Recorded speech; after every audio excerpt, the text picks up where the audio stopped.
Welcome to Hot Women Wanted. We're three childhood best friends who have been through it all and talk about it all. Everything from hot flashes to hot takes to hot topics. So come join us.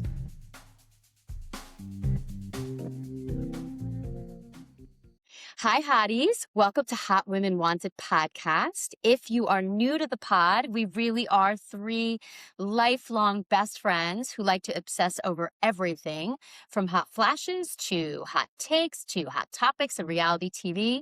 And so if you want to kind of rant and laugh and complain along with us, come on and join us for some fab midlife content. I am Julie Greeley. I'm joined by my fellow Hotties and co-hosts Meredith Young and Julie Cola. Hi, guys. Hi.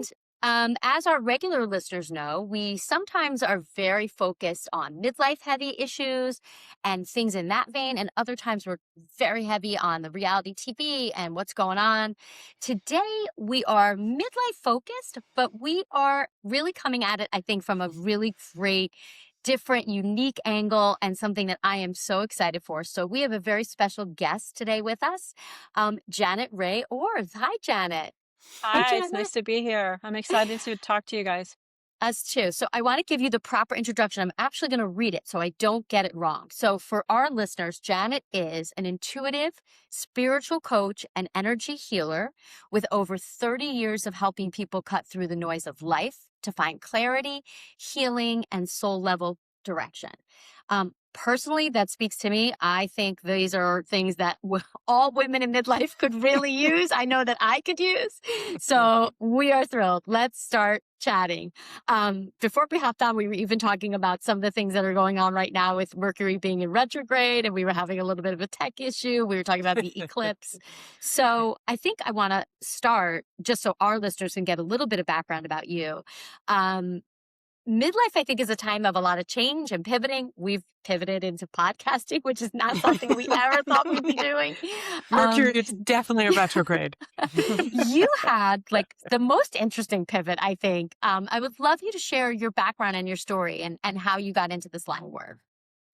Well, I never planned to be a professional clairvoyant. In fact, I was an accountant, and I like to say I was a very unhappy accountant. No offense to anybody who's an accountant.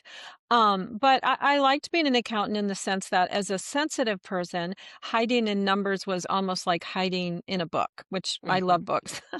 So I liked that aspect. But, as I did it as a career, I didn't find fulfillment on a heart level, which was really missing for me. I didn't have a sense of purpose in it, which was really missing for me. And I never actually thought when I was going to quit being an accountant, what I was going to do next. I had no actual idea yet. I'd been considering all kinds of things for a couple of years. I might have told you guys this in the past, but my mom got sick. And when my mom got sick, it was really a wake-up call for me because she was, young to be having the kind of illness she had. So we knew she wasn't going to last. So it kind of was just a really big pivot for me of life is very short, do what you love. So even though I was still young, I didn't want to waste any more time. So I gave notice at my job. Still not knowing. I thought I'll just take a year, figure it out. During that year, I wanted to do things that were fun because, as an accountant, you work a lot of hours. You don't have a lot of free time. So I started exploring what I'm doing. I started doing readings. I really thought of it just as a hobby. I'm taking, massage, yoga, just things that were interesting to me. And I started doing readings for people. And I started to realize that I really liked doing it and that it was helping people. And that was the part that was missing for me. So at some point, a light bulb went off and said, why don't I do this as a career? And then it just kind of took off from there. People were calling me, I don't think I was even charging for readings. I was just, doing for my friends and family. And, these are the days when you would answer your phone if somebody called. Right. Yeah. Respond to a message with like a real person on the other end of the line. A real person, you pick up a stranger. Right. And, people who didn't have a connection with me were starting to call. And that's when I really started to consider doing it professionally. And then it just kind of took off from there. Janet, I have a question. Just for our listeners and even for myself, when you say a reading, now is that like I don't know the difference if you say a clairvoyant, a medium, a spiritual healer. Can you differentiate those for us and tell us what a typical reading would be for you? Sure. Well, I call myself an intuitive or a clairvoyant. People call themselves psychic mediums, spiritual coaches. In layman's terms, they're basically all the same thing. Mm. Ah. They're Mm. basically, sometimes somebody who calls himself is a medium is channeling, but typically when I do a reading, it's really different for every person because it depends on what's going on for you. Mm. People might come to me with questions about departed loved ones. We might speak to them, departed pets. More commonly, everyday things are coming up: raising children, aging parents, what to do about Mm. work issues, not, Mm. communication problems with children or adult children, or, Mhm. all the things that we deal with, is kind of what comes into a reading. If, Mhm. I typically look at questions or issues, but also the structure that I use is I look at, the different layers of the aura. There's 7 connected to the chakras, and, it covers a little bit of everything basically. So if I Wow. came Okay. to you basically and said like, "Oh, I'm having this work issue," or, "Oh, I'm in menopause and the Yeah. symptoms are so bad," how Right. would you then like what would your approach be? Well, so typically if you come to me, even though I'll probably, always know your name, I ask you to say your name and your age out loud. That's how I find your energy. Then you state those questions.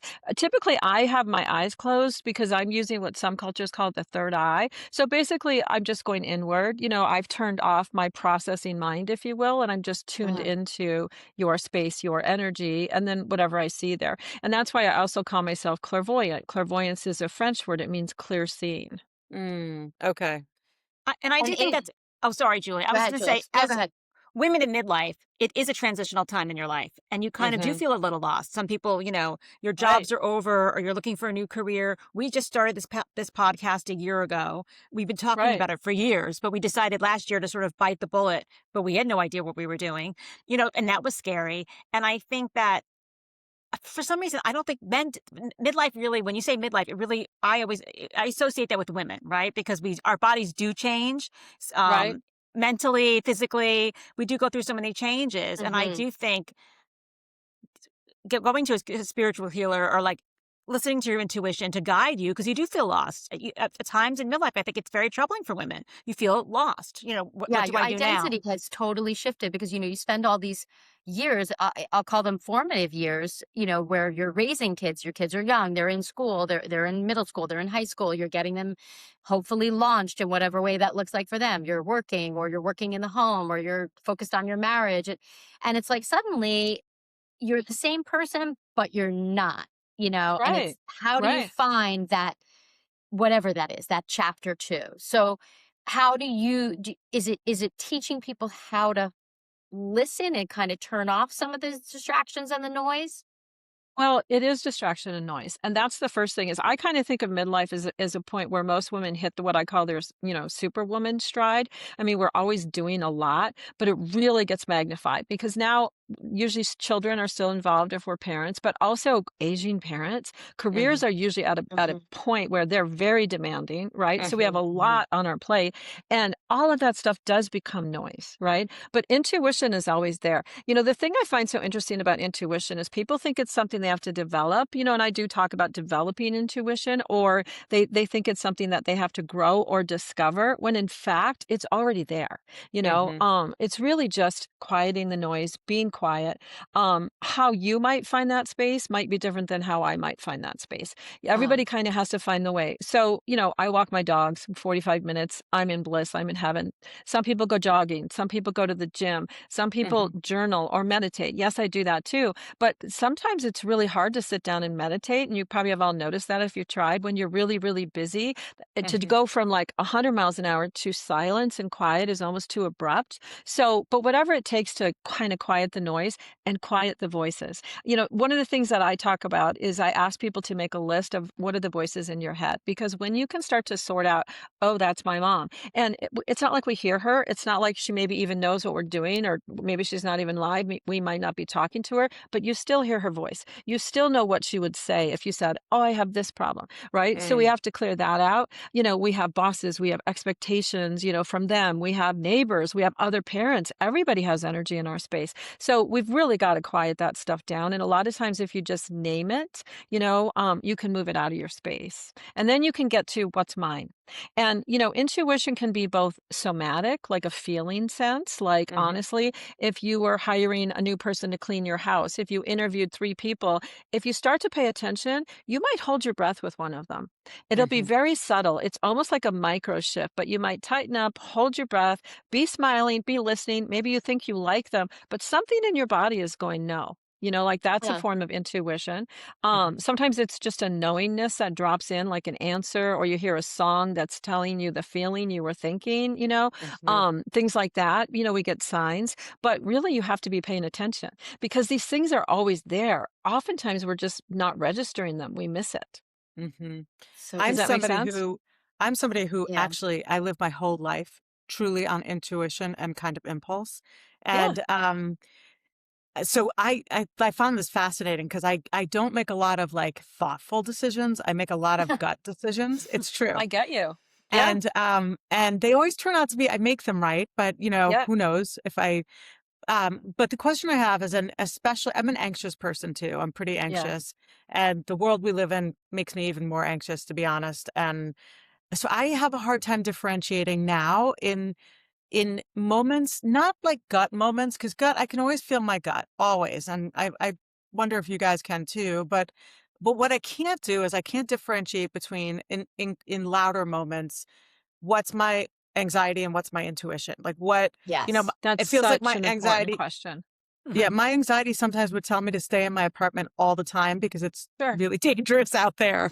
Right. And Or Right. or not get on a plane because I don't like to fly. So I never really want to get on a plane, but I like to travel. So, but is that my anxiety saying like something feels off today? Because it always truthfully, a plane never feels on for me. right. Or Right. is it intuition like, Right. ooh, this is not Mhm. today? Right. This is one of the first things I started noticing right away when I started kind of tuning more inward is I recognized that whenever my intuition said anything to me, even if it was quote unquote bad, like not something you want to hear or know, it was Mhm. just information. It never arrived with, fear. It never arrived with intensity. It never arrived with that sort of physical right? Like it's just Mhm. information. Now, after I think about what the message is or what the knowing is, okay, maybe I have an emotional reaction to that, but the message itself is always just neutral. And when I started to recognize that, I realized that every time I'm feeling anxious, every time something is, don't get on the plane, there's a lot of emotion attached, right? Yeah. Mm-hmm. So, that's how I started separating from myself is I would literally ask myself, is there emotion attached to this? And if there was a lot of intense emotion, I go, oop, that's Oh, anxiety. that's interesting. Okay. And every Okay. culture, pretty much every culture that has, cultural stories that get passed down have one similar to be careful what dragon you feed. I used to like to rescue cats and stuff. And at one point my mom said, you got to stop that we can't feed all the cats. Right. So I can really use that analogy. Right. So it's like stop feeding the anxiety. When I stopped listening to that voice, it just went away.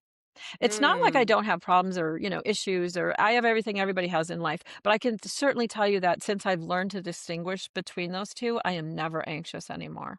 Wow. That's so That's interesting. Like it doesn't that's enter your space at all. It's not a part of my reality. And here's how if the Were plane you somebody analogy. who was Here's anxious before? Would Oh you my have gosh. qualified yourself as that? And you would. Oh my Oh, gosh. If okay. you had met me in Mhm. my 20s, nobody would ever say this out loud, but you might think to yourself in about 5 minutes after meeting me, Janet, I know where you can get some Xanax.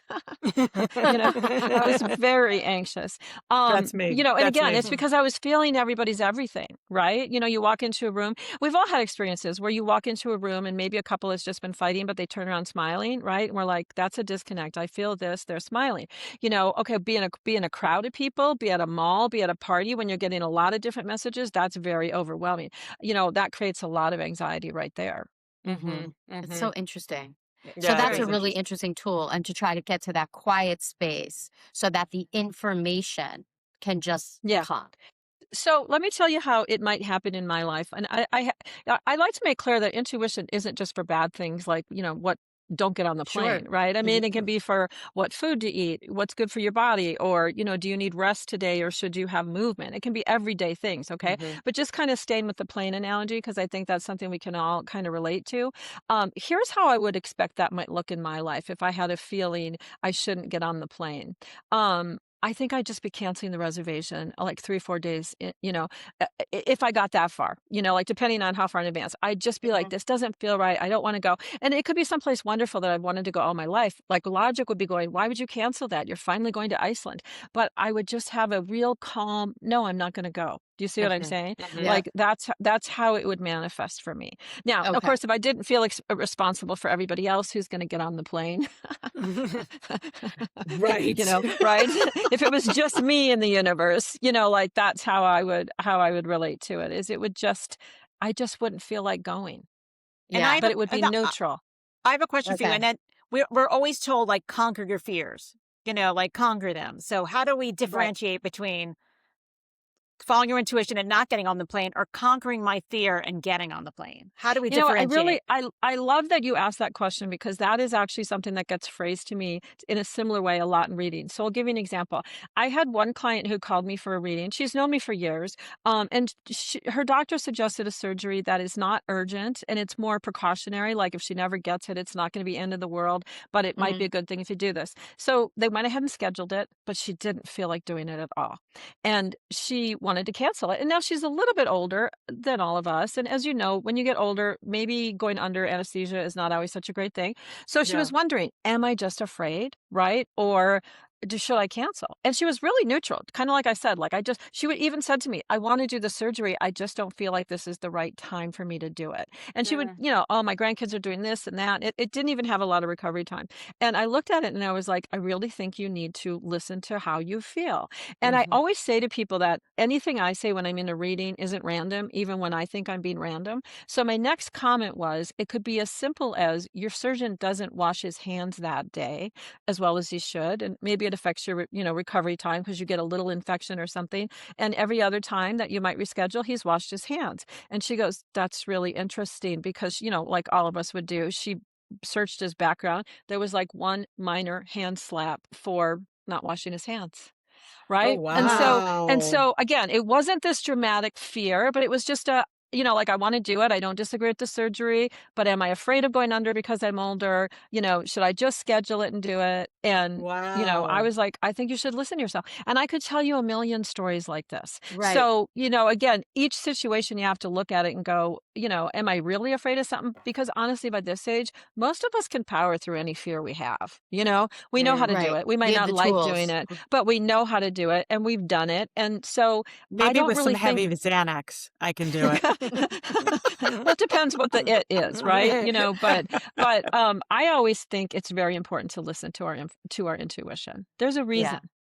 Yeah. What are your thoughts on manifestation? It's such a buzzword now. I feel like it's Yeah. all over pop culture and social media, Right. and even some of our favorite reality TV stars are manifesting. And we, the three of us, joke, but not really joke. When we started this podcast, this year, we're like, okay, we're manifesting Hot Women Wanted podcast for 2026. And I had heard from people like, write it down, like actually put it in a journal and keep writing it. So I've started this thing of like, every Monday I write down on a Monday, like the things I want for myself related to the podcast and other things.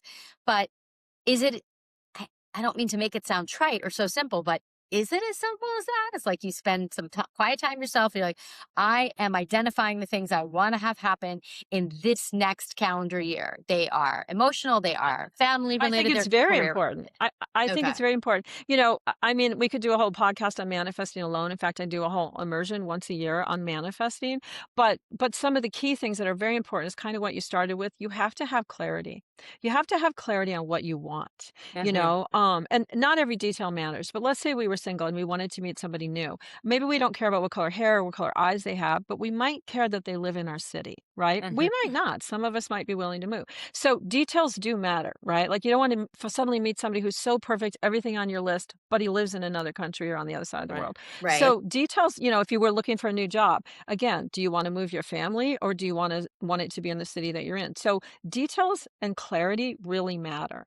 And Okay. that's why we use journaling or vision boards and things like that, because the process of putting it on a vision board helps you get a clear picture of what it is. As you kind of go through that process mentally of what you want to put on the vision board, you're really also doing some internal work, even though you might not recognize it, about getting clear. But here's where a lot of people kind of get stuck. I always tell people, if you make a vision board, I want you to, when it's done, hang it in your closet behind your clothes where you cannot see it every day. Because a lot of us take it out, look at it every day, and really essentially we're looking over and over and over again at possibility rather than I have it now. So, if we put it away, if we forget about it, if we let it go, the universe will bring it back to us, right? So that's part of it, is be really, really clear. But then you almost have to just walk kind of in the place of, I have it. That's the other thing that people do, is they tend to kind of keep it in the future forever, like, I'm going to do this. Okay. Like, think about, for example, when you've graduated from high school and you've already been accepted to college. So you're no longer like hoping, I'm going to college. Most people already call themselves a college student. Right? Do you see the difference? They haven't actually Yeah. started yet. But so it's important to kind of be in that energy of, I am this, rather than I'm going to do it. I'm struggling to have it. I want it. So clarity is really important, but also letting it go. In fact, I wrote a really simple, like 3-step blog on my website about this, about how my daughter manifested a puppy. But, it was one of those moments where, as a mom too, I'm like, wow, you've actually been listening to me all this time. Right, exactly. I love it.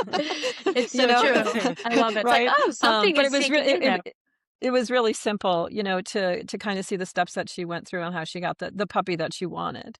Yeah, that's Wow. really interesting, because sometimes I think I am too broad. Like, I think that sometimes the things I'm writing down, and my mistake is I do think too broadly. It's like, I want the podcast to be successful. It's like, well, that's not specific enough. That's not clear enough. Like that, Well, like, so what do I yeah, want? exactly. Like, what are the specific things that I want to get through this experience of doing this, hypothetically, Right. And so what I would suggest, if I was counseling you on this, for example, would be to be specific about, what does success mean for you? Because we all have a Right. generic success, is like a number or money or something, but there's more to it than that. Like maybe you want to have a lot of fun while you're on the podcast. Like so you really want to start to define that. Like, what would success look like for me? If this was Right. the best, fulfillment of my dream, what would it look like? Because That's so again, it's the interesting. same That's sort good of thing, advice. like, okay, I want a new job. That's not good enough. If you want a new job, you could end up, being a greeter at some, big box store, right? Like you have to be more specific about the job you would want, right? Got it. That's so Yeah, interesting.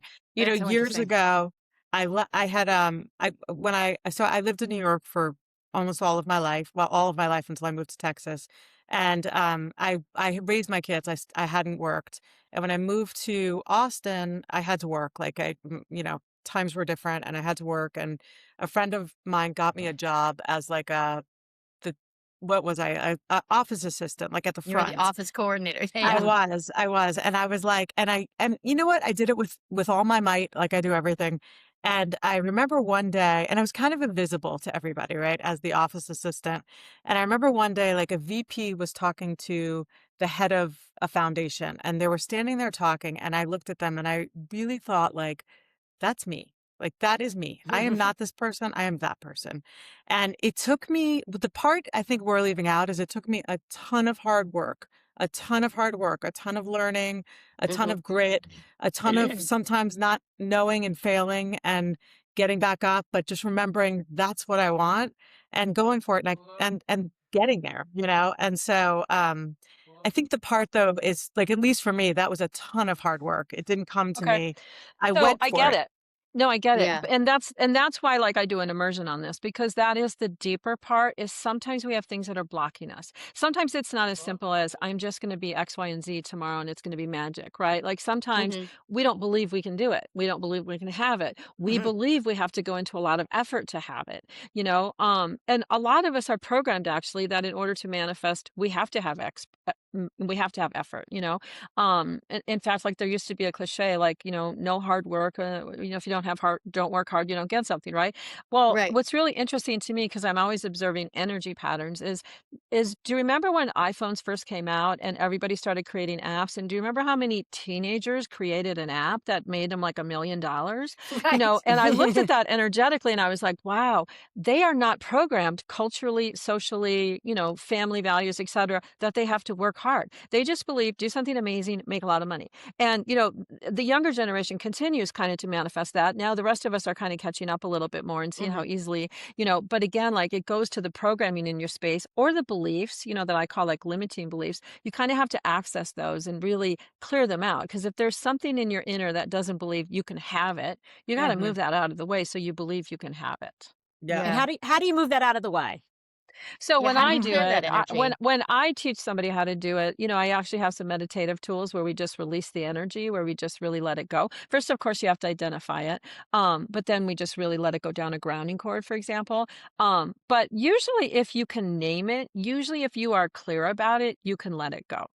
Mm. Interesting. It's So really clarity is interesting. the name of the game for everything. Yeah. And Clarity is the also, name of the game. what I I'm love hearing it. also is the power is within you. You have to unleash your own Absolutely. power within. It takes Right. time. You have to you have to do the work, but you have it. Everybody has that within them to Okay, but control it. listen to what you just said. You said 2 words. It takes time and you have to do the work. Okay? Do you see the energy of effort there already? Hmm. Is that a It good thing or a doesn't bad have thing? to do No. either one of those things, Okay. You can decide that it will do both of those things, but it doesn't have to. So that's already some of the kind of like bias or whatever that we bring into this Right. process. We're Right. sort of And all of us programmed. have I got it. programming, all of us have Mhm. bias, but again, we don't have to, make our life match that. I think women, Interesting. especially too, kind of to bring it back to like women and women in midlife, but not even women, like women, especially. I think we it's changing an awful lot. I mean, I have daughters in their 20s and it's going to be different for them, and it is already. But I feel like we're sponges too. Like we take everybody's stuff on, and so when you take everybody's stuff on, you not only are you weighted down by that, so it makes it Oh, hard to get so much. clear to use your language, Yes. but Yes. also we maybe our generation, we've been sort of programmed to like not ask for it, like to not expect it or to not ask for it. Like we're sort of a changing generation. Like we are, but we We're very aren't. programmed to Hmm. continue giving, right? Yeah, We're very programmed to do for everybody else. And let's be honest, it's not just programming. We like doing it. We want to care for sure. our children. We want to care I for our do. parents. We're empathetic. We are wired that way. That's not a problem. The problem is when I start feeling your problem in my space. So in other words, like I can have empathy Hmm. for your problem. The empathy is mine. Okay. When I feel your problem in my space, that's when I'm not going to sleep at night. In other words, so if I have literally, truly absorbed the energy of your emotion, I'm not going to sleep at night. I am going to be weighed down. That's why I teach energetic boundaries. And a lot of times when I teach energetic boundaries, people are concerned they won't be empathetic. And again, if you were kind, if you were empathetic, if you were caring before you have boundaries, you'll be that way afterwards. It's only when I feel what you feel, right? When we kind of go into, and why do we start feeling what other people feel? Because we think we have to fix it, right? Like we have a hard time kind of going, this is my lane, that's theirs. And especially, where does that line get so gray? Well, with children, it kind of is our lane, right? Right. And then as they get older, even, you have to, this is a hard thing in parenting too, is almost like to let them make their mistakes, right? Not carry it in our space. But we start translating that into everybody around us. You can start fixing your neighbor, by giving great advice and all this stuff. And literally on an energy level, we open up all of our chakras and download what they're feeling. So they usually walk away from a 5-minute conversation even feeling better Oh because they yeah. got to download, right? And we walk Yeah, away they like feel great. this, right? Oh my God, it happens Right? to me all the time. My daughter dumps on me. I feel sick. Like I want to go throw up, and she's skipping off onto the Yeah. next activity. Yeah. I My know. sister and I Right. joke about it all the time. It's like, well, that person just like vomited all of their stress out on me. Right. And now I'm like, Right. okay. Right. Well, you know what? And so, We're all mothers here, right? And so Yeah. yeah, it's actually it yeah. naturally happens to us. Yeah. Right, it does. But again, you can be empathetic. I can feel what my daughter feels. I can feel what my neighbor feels. And in the sense that I can feel sad for them or worried about them. That's me. It's when I feel their emotions in my space that I would have a problem.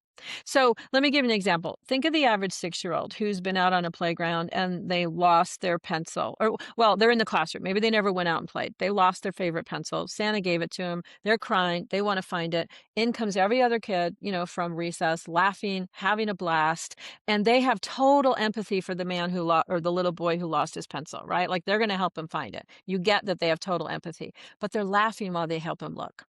Because they haven't absorbed his feelings. If they absorbed his feelings, they'd be crying with him. Yeah.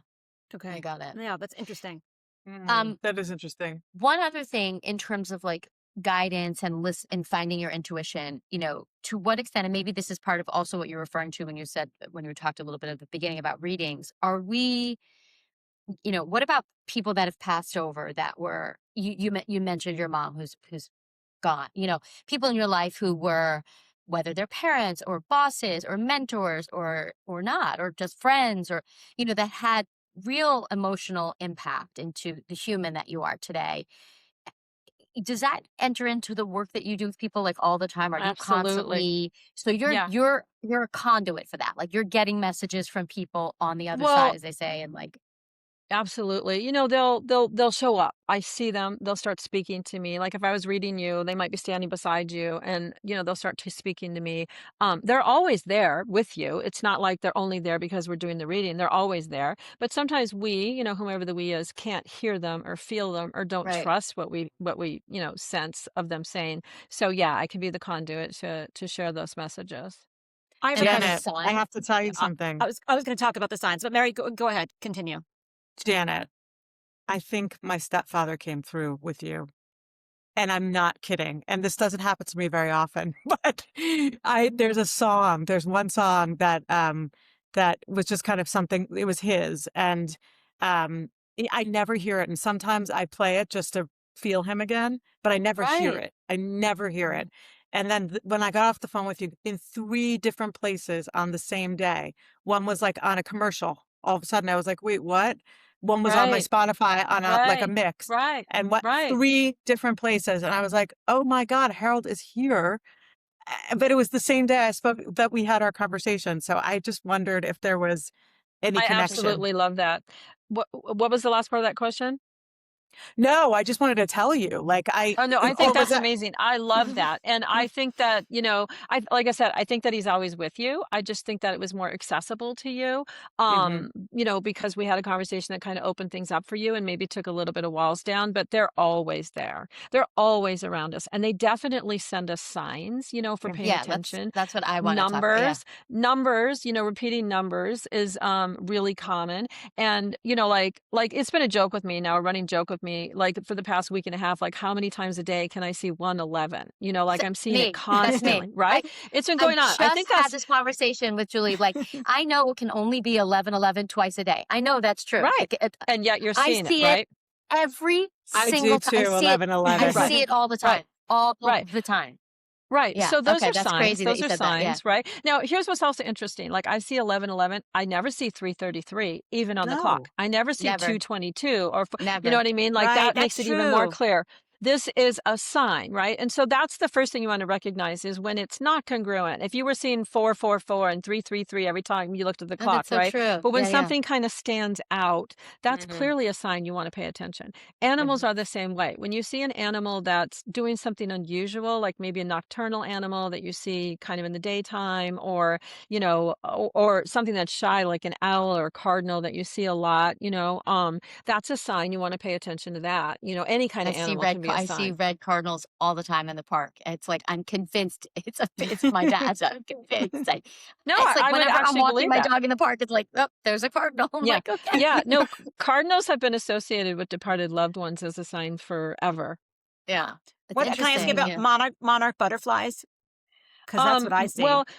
Well, so that would Mhm. also probably be a sign of a departed loved one. And one of the things that I want to make clear too is departed loved ones tend to give us a sign that has meaning for us. So, you want to look at whomever you think that might be, did you guys talk about butterflies a lot? Did you ever see monarchs a lot? Did you grow up in a place that had them? It probably, if all of those were yeses, it has even more meaning.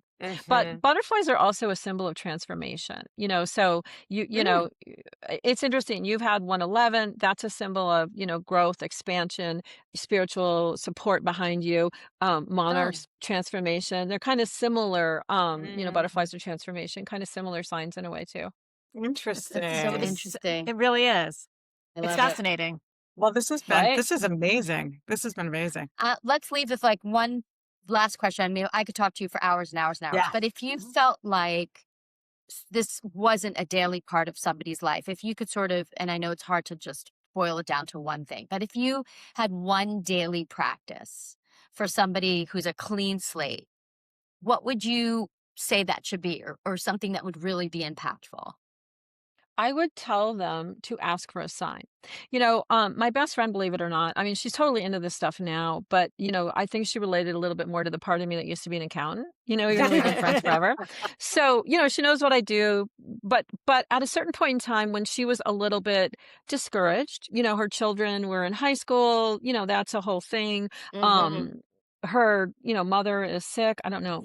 Do you guys hear me okay? My thing's Yes. just got weird. Yeah, I can hear Her you. mother, has some dementia. So she was a little discouraged. Her job wasn't going so well. So another friend of ours actually suggested that she asked for a sign. Simple. Just ask for a sign. Within a week, she saw a ferret named Lucky. She had a license plate pull out in front of her with the name Lucky on it. Oh, wow. She saw a rabbit's foot. How many of us see a rabbit's foot, honestly? She saw a white balloon floating in the sky, which is a symbol of hope, Oh my and there was like God. another one. And anybody that I've ever suggested that you ask for a sign, I know most people think, oh, I won't get one, Right. but I they do think always that, so get that I'm like, a oh, I don't want to sign. set. Okay. Everybody thinks that. And yet every time I've ever told anybody, just ask for a sign, within usually 24 hours, I get a text or an email. Janet, you're not going to believe it. A bird tapped on my window. I've lived here forever. A bird's never tapped on my window. You know what I mean? Like something unusual is a sign. So that would be my first step, is just ask for a sign, because then when you start seeing signs, it starts making it really obvious for you. Something else is going on here, Yeah. and maybe I should pay attention to it. And for her, all of those signs of hope and protection, and then it was like a little birdie whispering in her ear, like, you're good. This is a tough It's all time, fine. It's all but going you're to work good. out. It's all Yeah. fine. Yeah. Yeah, That's the message exactly. that she was And again, derived just from that. having that many messages line up so quickly, that does provide comfort. It You know, does. like Yes. I think of it like magic in daily life. And I don't mean like, magic, like, I don't know, transforming something, but I just mean it makes you feel like life is magical, and, there Yes. is hope, and it's uplifting. Yes. It is. So, and again, every time I get that text or that email where somebody who didn't think they were going to see a sign, sees a sign, they're laughing, they're lighter, like they do have hope. It Yes. has Yeah. kind of shifted something for them. And I especially love when the that. sign speaks to you and connects with what's going on in your life. And that's the other thing. You won't get some sign of something that has nothing to do with you, like it's going to be relevant for you. Right. Yep. Since we're coming to a close right now, I have a one for our listeners and for our midlife women, right, who are transitioning their life into like the second chapter, the third chapter of their life. What's one daily practice that will change everything that we should all be doing every day? Meditating, honestly. And, I don't meditate 45 minutes a day. I don't even meditate 25 minutes a day. But if 10 minutes a day, if you can just go inward, quiet the noise, calm down your nervous system, separate from everything around you, it'll be life changing. And I literally hear from people all the time that if they do this, it's life changing. And it's really See? just sitting still and quiet. Well, Like, it could be no, I something mean, as you do simple as kind of have that, to have an or active process you going do. on. You do. Okay. Like I have a 10-minute guided meditation Med- on my website called the Protection Rose. Yeah.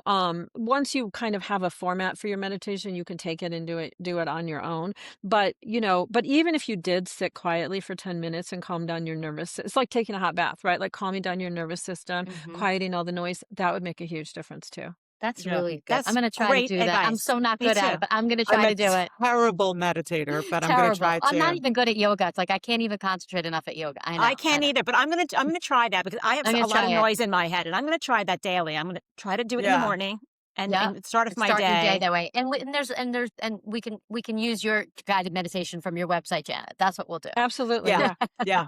And Mhm. since we're coming to an That end, noise Janet, in your head, that noise in your head, by the way, is just all the energy in your space sort of speaking. It's it- found a voice and it distracts you. It's very distracting. It A lot of is. athletes, a lot of professional athletes use the rose meditation that I just told you about because, of course, if you can keep your eye on the ball, right, like you're better in your game, Yeah. whatever your game is, and it really is a tool to help you clear distractions as well. Yeah, I my like my that. daughter was a tennis player and she had to do that. She had to do those meditations, like lie on the floor and just listen to this meditation to keep her focus. Yeah. Yep. I think it's important hmm for everybody now. It really is. That's really important. I'm really gonna start doing that. Me too. And Janet, where can people find you? Do you have social media? You want people to find you? Your website? Let's tell our listeners where they can find you. So I'm on Instagram, Janet Rae Orth. I have a website, janetrayorth.com. If you go to my website, it points you everywhere. It's got all of the different readings I do, all the immersions. I'm usually doing workshops in different cities, all the one-on-ones you can do, and my socials are linked on there too. But janetrayorth.com or Janet Perfect. Rae Orth on Instagram. Love This it. has been a Excellent. fascinating chat. This has been really Fascinating. terrific, and I think all midlife Thank you women so will much. welcome this. Thank you so much, Janet. Thank you. You're so welcome. It was fun to talk to you guys. This was terrific. If you want to be a guest on Hot Women Wanted podcast, please email us at hotwomenwantedpodcast@gmail.com. Thank you so much, Janet. Bye. You're welcome. Bye. Thank you.